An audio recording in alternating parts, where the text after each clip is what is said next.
Praise the Lord. Jesus in me ministry சார்பாக உங்களை வாழ்த்தி வரவேற்கிறேன். இந்த 100 நாள் முழங்கால் யுத்த ஜெபத்தில் இந்த நாள் ஆண்டு உங்களோடு பேசுகிறதான வார்த்தை சங்கீதம் 91:16.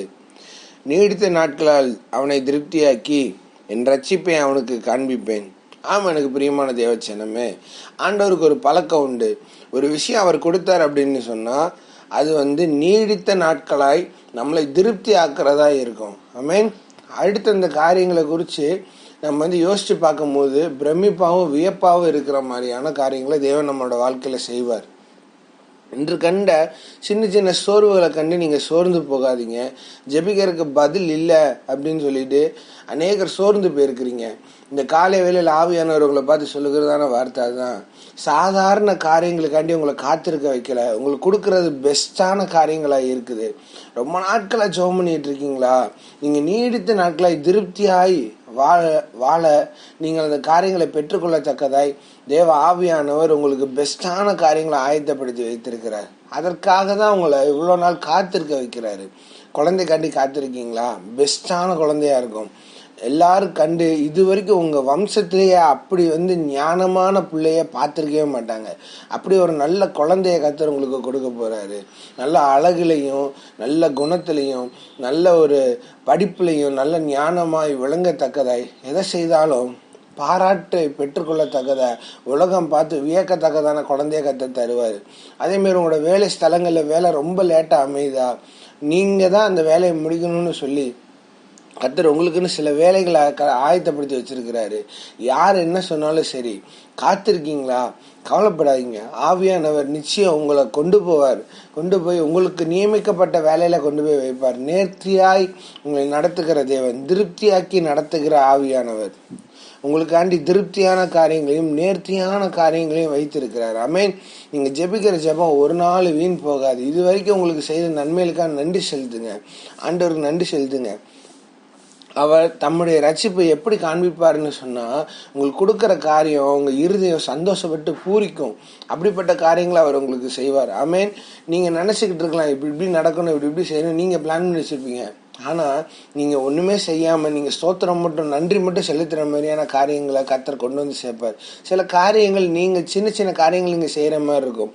மித்த எல்லா 99% காரியங்களை ஆவியானவர் எல்லாத்தையும் செஞ்சு முடிச்சிருவாரு. ஏன்னா அவர் உங்க மேல அவ்வளவாய் நேசத்தை வைத்திருக்கிறபடினால அவர் உங்களுக்காண்டி யாவையும் செய்து முடித்தார். கல்வாரி சிலுவையில இயேசு கிறிஸ்து தன்னை ஜீவனை கொடுத்தது நோக்கம் என்னன்னா, அவர் மரிக்க நாம் ஜெயிக்க நீதிமான்கள் ஆக்கப்பட்டிருக்கிறோம். ஆமென்.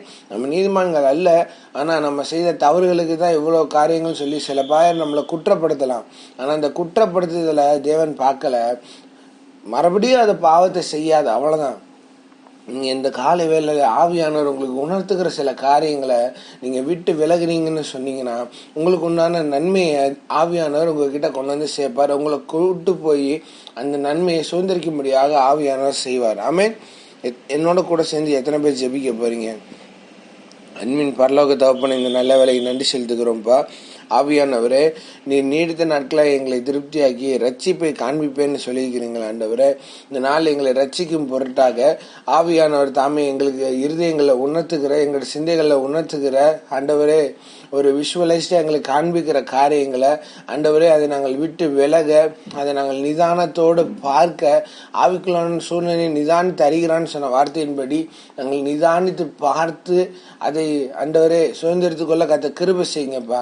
நிதானித்து பார்க்கும் பொழுது எது தவறாய் காணப்படுதோ, எது தேவனை துக்கப்படுத்துதோ அதை விட்டு நாங்கள் விலக, எந்த அறிக்கைகள் தேவனை துக்கப்படுத்துதோ அதை நாங்கள் எங்களை விட்டு களைத்து போடும்படியாக ஆவியானோட உதவியை நாடி வந்திருக்கிறோம்ப்பா. ஆவியானவரே, எங்களுக்கு உதவி செய்யுங்க, பலப்படுத்துங்க ஆண்டவரே. உங்களுடைய வார்த்தையை கொண்டு எங்களை தேற்றுங்க ஆண்டவரே. உங்களுடைய கோலும் தடி எங்களை தேற்றட்டும் ஆண்டவரே. இயேசுவின் நாமத்தினால் எங்களை அர்ப்பணித்து செபிக்கிறோம்ப்பா ஆண்டவரே. எங்களை தாழ்த்துறோம் ஆண்டவரே. என் நாம் தரிக்கப்பட்ட என் ஜனங்கள் தங்களை தாழ்த்தின்னு தானே ஆண்டவரே சொல்லியிருக்கிறீங்க. அப்பா எங்களை தாழ்த்துறோம் ஆண்டவரே, நம்முடைய சமூகத்தில் தாழ்த்துறோம்ப்பா ஆண்டவரே. தாழ்மை உள்ளவனுக்கு தேவன் கிருபை கொடுக்குறான்னு சொல்லிக்கிறீங்களா ஆண்டவரே. அப்பா உங்க சமூகத்தை நாங்கள் தாழ்த்துக்கிறோம் ஆண்டவரே. எங்களை ரட்சிங்க, எங்களுக்கு உண்டான எல்லா நெகட்டிவான காரியங்கள் எல்லாவற்றையும் அப்புறப்படுத்தி போடுங்கப்பா. பிள்ளைங்க ரொம்ப நாளாக காத்திருக்கிற காரியங்களை கர்த்தர் ஆண்டவரே பாசிட்டிவாக மாற்றி கொடுங்க ஆண்டவரே.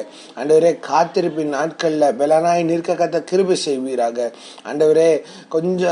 கொஞ்ச நாட்கள் காத்திருக்கிற காரியங்கள் இருக்கும். சில நேரங்களில் இந்த ஒரு நாள் மட்டும் காத்திருக்கிறதா இருக்கும், சில மணி நேரங்கள் மட்டும் காத்திருக்கிறதா இருக்கும், சில நிமிஷங்கள் மட்டும் காத்திருக்கிறதா இருக்கும். அந்த காத்திருக்கல பொறுமையோடு காத்திருக்க கர்த்தர் கிருபை செய்யுங்கப்பா ஆண்டவரே. திருப்தியாக்கி நடத்துகிற ஆண்டவர், எங்களை திருப்தியாகி நடத்த முடியாது செபிக்கிறோம். கர்த்தர் பெரிய காரியங்களை செய்யுங்க. இயேசுவின் நாமத்தில் நல்ல பிதாவே, ஆமென்.